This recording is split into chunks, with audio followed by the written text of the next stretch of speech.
কি মাছ মানে কি মাছ টাকি মাছের মতো একটা মাছ আবার চ্যাং মাছের সামনে যদি খাবার দেন সব করে ফেলে তো ওইরকম করে দিতে হবে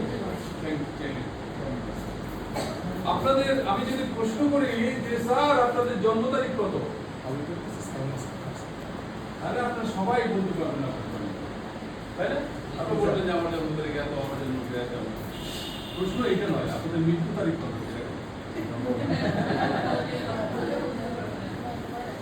এটাই প্রশ্ন।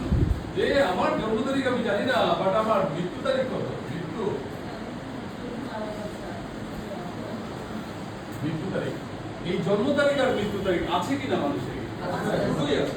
জন্মাইছেন কবে, মারা যাবেন কবে, ফিক্স, একদম ফিক্স। আল্লাহ তাআলার তরফ থেকে চলে আসছে।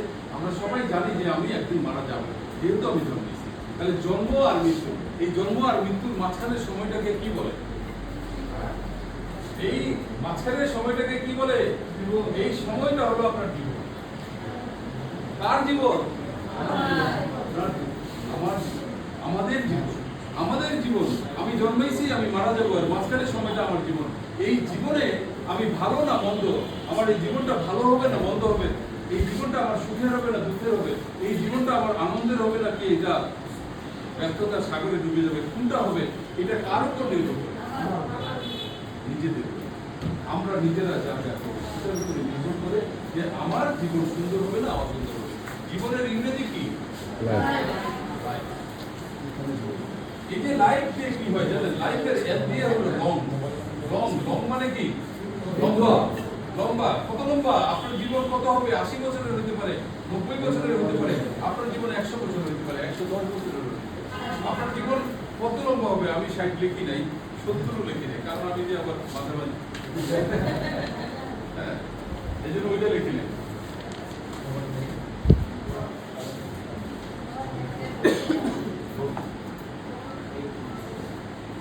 মানুষের সাথে আলোচনা করতে গিয়ে এটা দিয়ে শুরু করবে, তাহলেই দেখবেন আপনার বিক্রি হয়ে যাবে। হ্যাঁ, বিক্রি হবে। এটা হলো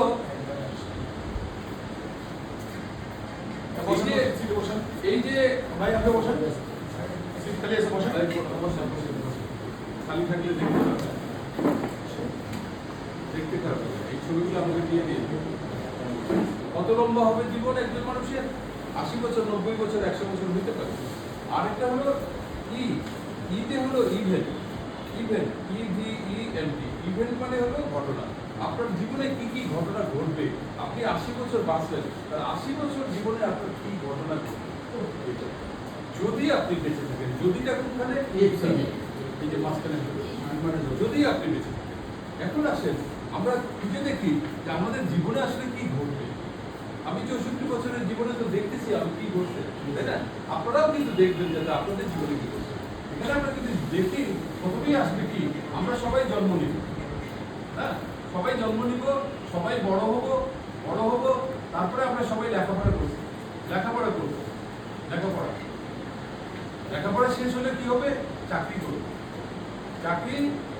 চাকরি অথবা ব্যবসা। আর চাকরি কিংবা ব্যবসা করলে তারপরে কি? তারপরে কিন্তু বিয়ে দিবে অথবা বিয়ে করব। হ্যাঁ, বিয়ে করলেই সংসার হবে। আর সংসার হলো মানেই সন্তান আসবে। আর সন্তান আসলেও মানেই সন্তান আবার বড় হবে, সন্তান আবার লেখাপড়া করবে, আবার সন্তানকে আমরা চাকরি দিব। এই সন্তান চাকরি অথবা ব্যবসা করবে, সেই সন্তান আবার সন্তানকে আবার বিয়ে দিব না? বিয়ে দিব। সেই সন্তানকে বিয়ে দেওয়ার পরে আবার সেই সন্তানের আবার সংসার হবে, সেই সংসারে আবার সন্তান আসবে। হ্যাঁ, এই সন্তান আবার বড় হবে, 3 প্রজন্ম আসছে। হ্যাঁ, এই সন্তান বড় হবে, সেই সন্তান আবার লেখাপড়া করবে। আপনি ততদিনে কি হবেন? আপনি ততদিনে দাদা হবেন, দাদি হবেন, আপনি নানা হবেন, আপনি নানি হবেন না? এখন কথা হলো, যখন আপনি দাদা দাদি নানা নানি হয়ে যাবেন, যখন আপনার এরকম 70-75 বছর বয়স হয়ে গেল, তখন আপনি ইনকাম করার ক্ষমতা থাকবে না। ওই রকম বৃদ্ধ বয়স যখন হয়ে যাবে, তখন ভালো থাকতে হলে, সুস্থ থাকতে হলে, সুন্দর থাকতে হলে, ওষুধপত্র চিকিৎসা ঠিক ভাবে পেতে হলে, সার্ভিস সব ঠিকঠাক করে পেতে হলে আপনার কি থাকতে হবে? কি থাকতে হবে? টাকা থাকতে হবে। টাকা। তাহলে সেই যে টাকাটা থাকতে হবে, সেই টাকা কি আপনি বুড়া বয়সে সঞ্চয় করবেন না এখন করবেন? করতেছেন? আপনারা কি করছেন? আমরা কি বুড়া হব না? আপনারা কি বুড়া হবেন না? সঞ্চয় আছে ভাইজানেরা? আপনারা আছে সঞ্চয়? শুরু করেন, শুরু করেন, এখনই শুরু করেন। সবাইকে বলেন, আপনার সময় নাই। ঘটনা কিন্তু ঘটবে, আপনার জীবনেই ঘটবে। আপনি মানুষকে বলবেন, আপনি আপনি নিজেরটা চিন্তা করবেন, তাহলেই বুঝবেন। এখন আমার প্রশ্ন দুইটা। প্রথম কথা হলো যে আমি যখন বুড়া হয়ে যাব, অচল হয়ে যাব, যখন আমার ইনকাম করার ক্ষমতা থাকবে না, আমরা যদি তখনও আমাকে হায়াতে রাখে, তখন আমার ভালো হওয়ার জন্য, সুস্থ থাকার জন্য, ওষুধপত্র পত্র চিকিৎসা ঠিকভাবে পাওয়ার জন্য আমার কাছে কি থাকতে হবে? টাকা। টাকা থাকতে হবে। তাহলে সেই টাকাটা আমাকে কখন সঞ্চয় করতে হবে? এখনই করতে হবে। দুই নম্বর প্রশ্ন হলো যে আপনি যখন 70 বছর 80 বছরের মানুষ হয়ে যাবেন, যখন আপনার ইনকাম করার ক্ষমতা থাকবে না, তখন আপনার ছেলে বউ, আপনার মেয়ের জামাই আপনাকে খাওয়াবে, পড়াবে, যত্ন করবে, আদর করবে, ভালোবাসবে, ওষুধপত্র পত্র চিকিৎসা ঠিকভাবে দিবে, এইরকম গ্যারান্টি কিন্তু বাবা মা দিতে পারেন। আসলেন আমাকে বলেন যে আমি এই গ্যারান্টি হ্যাঁ ভাই পারেন? তাহলে চিন্তা করে দেখেন, আপনার কিন্তু কোনো গ্যারান্টি নাই। আর ওই বুড়া বয়সে যদি আপনি বেঁচেই থাকেন আর আপনার কাছে যদি টাকা না থাকে, তাহলে আপনার উপায় বৃদ্ধাশ্রম ছাড়া উপায় আছে? তাহলে আপনি এই কথাটা দিয়ে এই মানুষগুলোকে শুরু করতে পারেন। যে কোনো মানুষকে আপনি এইভাবেই শুরু করতে পারেন। তাকেই প্রশ্ন করেন যে সঞ্চয় আপনার লাগবে কিনা। আমি এই সঞ্চয়ের কথাটা বলতে আসছি। আপনি টাকা সঞ্চয় করেন, কোথায় করবেন? উনি তো বলবে আমি ব্যাংক। কারণ কি, ইন্স্যুরেন্সকে বিশ্বাস করি না, ব্যাংককে বিশ্বাস করি। প্রথম প্রশ্নকে তাকে করবেন, ব্যাংকে আপনি অ্যাকাউন্ট করবেন, অ্যাকাউন্ট আছে আপনার, ব্যাংকে সঞ্চয় করবেন না। গুড, ভালো। আমাকে এইটা বলেন যে ব্যাংকে সঞ্চয় করলে ব্যাংক আপনাকে কি ডকুমেন্ট দিবে, কি দলিল দিবে, কোন দলিলের মধ্যে লেখা থাকবে যে আপনি এত টাকা রাখছেন ব্যাংকে, এত টাকা লাভ পাবেন, কিংবা অমুকে দিয়ে দিবে, অমুক নমিনি দিবে, কোন ব্যাংক দিবে, কোন ব্যাংকে দলিল আছে আপনার আমাকে দেখান। আপনার কাছে কি কোনো দলিল আছে, কোনো ডকুমেন্ট আছে যে আপনার ব্যাংকে টাকা রাখছেন, তার কোনো দলিল আছে, তার কোনো প্রমাণ আছে? আছে? একটা কি আছে? জমা বই আছে। আর কি আছে? এটিএম কার্ড আছে। আর কি আছে? আর কি আছে? আপনার কাছে এটিএম কার্ড আছে। আর কি? চেক বই আছে। আপনি চেক বইয়ে লিখলেন 10,000 টাকা, লিখে আপনি জমা দিলেন, উনি বললেন সাইন মিলে নাই। আবার আনলেন, আবার সাইন দিলেন, সাইন মিলে নাই। আবার সাইন দিলেন, সাইন মিলে নাই। আবার সাইন দিলেন, সাইন মিলে নাই। আপনার টাকা আপনার না। ও কি আপনাকে দেখাবে যে আপনার সাইন এরকম আছে? তাহলে আপনারই টাকা আপনি তুলতে পারেন। আপনার এটিএম কার্ডের টাকা তুলতে এটিএম কার্ডে আপনার এটিএম এর টাকা শেষ, আপনার আর ওখানে নাই। আপনার ব্যাংকের কোনো লোককে ফোন করে বলবে যে স্যার আপনার অ্যাকাউন্টে তো টাকা নাই, প্লিজ টাকা জমা করেন, বলবে? আপনি একটা 10 লাখ টাকার এফডিআর করে দিয়েছেন ব্যাংকে, আপনি কাউকেই বলেন না, আপনি হুট করে মারা গেছেন, ব্যাংক কি আপনার নমিনিকে খুঁজে কোনদিন এই টাকাটা দিবে? জীবনে হবে। আপনি এখন যে অ্যাকাউন্টটা করছেন, সেই অ্যাকাউন্টে যদি 6 মাস আপনি লেনদেন না করেন, তাহলে অ্যাকাউন্টটা কি চালু থাকবে না বন্ধ হয়ে যাবে? আপনি যদি মারা যান, তাহলে আপনার টাকাগুলো আপনার নমিনিকে পৌঁছাবে কোনো ব্যাংক? গ্যারান্টি আছে? বলতে পারবেন? তাহলে আপনি ব্যাংকের কি বিষয়, সবই তো না। উল্টা করি, আমার ইন্স্যুরেন্স কোম্পানিতে, আমি আলফা ইসলামী লাইফ ইন্স্যুরেন্স কোম্পানিতে যখনই আপনি একটা অ্যাকাউন্ট করতেছেন, তখন আপনাকে আমি একটা দলিল দিয়ে দিতেছি। সেই দলিলের মধ্যে আপনার নামটা লেখা আছে, আপনার বাবার নাম লেখা আছে, মায়ের নাম লেখা আছে, আপনার নমিনির নাম লেখা আছে, আপনি কত টাকার অ্যাকাউন্ট করছেন, কত টাকা জমা দিতেছেন, কত টাকা জমা হবে, কবে কত তারিখে টাকা পাবেন, লেখা থাকে কিনা বলেন? কোম্পানি আপনাকে ফোন করতেছে কিনা বলেন? খবর নিচ্ছে কিনা? আপনি মারা গেছেন, আপনাকে একটা ফোন করলো, ওই ফোনে আরেকজন বললো, ধরে বললো যে উনি তো নাই। আমাদের ইয়ার থেকে কি করবে? সার্ভিস সেন্টার থেকে বলবে যে তাহলে তাড়াতাড়ি কি করে। আর যাদের দিয়ে অ্যাকাউন্ট করাইলাম, সব আমরাই তো অ্যাকাউন্ট করেছি, তাহলে ওই মানুষটা মারা গেলে সবার আগে আমাদেরকে খবর দিবেন। এখন আপনার ব্যাংকে আপনি যেখানে অ্যাকাউন্ট করছেন ওই ব্যাংকের কোনো লোকের কাছে যায় যে আপনি কি কোনো নির্দিষ্ট লোক আছে যে আপনাকে আপনার অ্যাকাউন্টের খবর দিবে? আপনি একটা ব্যাংকে যায় আপনাকে বসে থাকতে হবে, আমাকে একটা হিসাব দেয়, আমাকে একটা স্টেটমেন্ট দেয়, আর আপনার প্রত্যেকটা জিনিসের জন্য খরচ। আপনার এটিএম কার্ড দিচ্ছে, আপনাকে 450 টাকা আপনার কাছে কেটে নিতে হবে। আপনাকে SMS দেয়, তার জন্য টাকা কাটবে। আপনার সাথে রিলেশন করছে, তার জন্য টাকা কাটবে। আপনি যে আবার হিসাব নিতেছেন, তার জন্য টাকা কাটবে। আপনাকে স্টেটমেন্ট পাইতেছেন, তার জন্য টাকা কাটবে। আপনি এটিএম এর টাকা তুলতেছেন, ওটার একটা হিসাব নিলেন, এটার জন্য আপনাকে প্রতিটা একবার ট্রানজাকশন করার জন্য টাকা কাটবে। বছর শেষে আপনার কাছে 1850 টাকা নাই। আমরা কোন সার্ভিসটা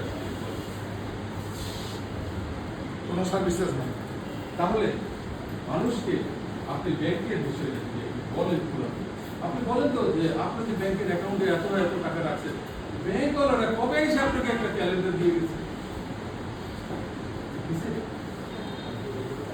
আর আমরা একটা অ্যাকাউন্ট করাই, 1000 টাকা জমা করাই, সেটার জন্য আমরা একটা ক্যালেন্ডার। কে ভালো?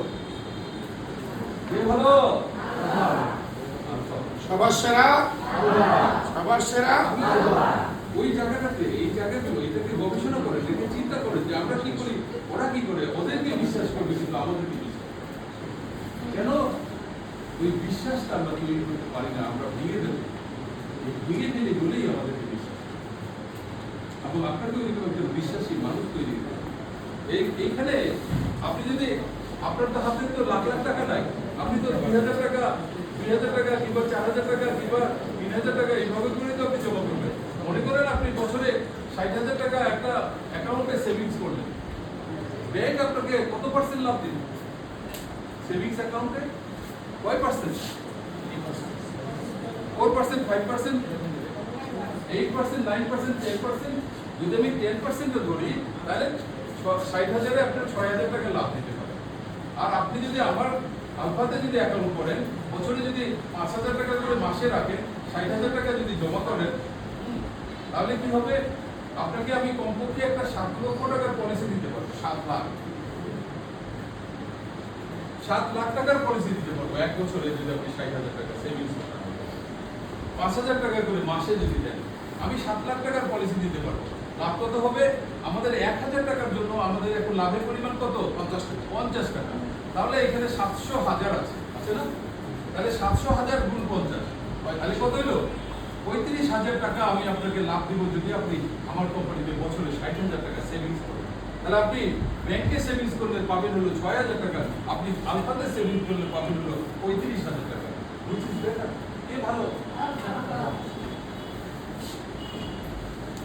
আমরা আসলে সেল করি না, করতে পারি না, আমরা বুঝি না, আমরা শিখি না, আমরা জানি না, তারপরেও চাইলে কোনো রকম হয়ে যায়। কলা গাছে ঘুষি মারছেন কখনো? কলা গাছে ঘুষি মারছেন? কলা গাছে ঘুষি মারতে মারতে মারতে মারতে কলা গাছটা ভেঙে যায়। আপনার হাতে কি ছুরি লাগানো আছে? ধারালো কিছু আছে? নাই। এখানে কিন্তু একদম ভোতরা বোঝেন। তাহলে কলা গাছে ঘুষি দিয়ে তাহলে শক্তি প্রয়োগ করার কারণে কলা গাছ ভেঙে গেছে। আপনি কিছুই জানেন না, শুধু একটা বলেন যে আপনার অসুখের চিকিৎসা খরচ দিতে চাই, আপনার অ্যাক্সিডেন্টের চিকিৎসা খরচ দিতে চাই, এই বিষয়টা নিয়ে আপনার সাথে কথা বলতে চাই। আর কিছু লাগবে না, এটাই বলেন না। 100 মানুষকে বলেন, অন্তত 50 জন মানুষ বলবে, দেখি আমি শুনি কি ঘটনা। আপনার সব বিদ্যার জাহাজ নিতে হবে, আপনি শুধু এইটা বলেন, তাহলে আপনাকে ওই জায়গাটাতে যেতে হবে। তাহলে আপনি দেখবেন যে একটা মানুষকে আপনি বলতেছেন যে আপনি 5,000 টাকা মাসে জমা দিতেছেন, আপনি 5,000 দিয়ে মরে গেলেন, আমি কত দিব আপনাকে? আমি আপনার আমার কোম্পানি থেকে আপনার নমিনিকে 7 লাখ টাকা দেব। আপনি একটা ব্যাংকে 4,000 টাকা জমা দিয়ে মরে গেছেন, ব্যাংক আপনাকে কত ফেরত দিবে? 3,000, 3,500 টাকা ফেরত দিবে। নমিনি গেলে দাও ফেরত দিবে, নমিনি গেলে না, কাগজপত্র অনেক কিছু দিয়ে ধাক্কা কি করলে তাহলে ফেরত। আর আমি কিন্তু আপনাকে 7 লক্ষ টাকা ফেরত দেব। কে ভালো? তাহলে কি আলফার ব্যবসা হবে নাকি হবে? রংপুর কি জাগবে নাকি জাগবে? ভাই এটা একটা শব্দ করতেছেন নাকি ঘটনা কি? হ্যাঁ, নতুন জয়েন করলো আজকে জাগবে নাকি জাগবে না? জাগাইতে হবে, জাগাইতে হবে। আসেন তাহলে আমার ট্রেনিং থেকে কি আপনারা কিছু নতুন কিছু করতে পারবেন নাকি পারবেন না?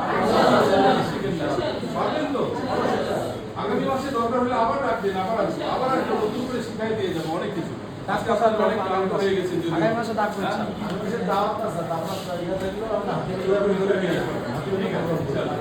আমি আমি প্রেজেন্টেশন গুলো আগামী মাসে শিখাই দিতে চাই। একটা 5 পেমেন্ট পলিসি কেমনে বিক্রি করতে হয়, ওই লোকটা কেন কিনবেই ওইটা বুঝাইতে হবে। কেন কিনবে, কিনলে লাভ কি?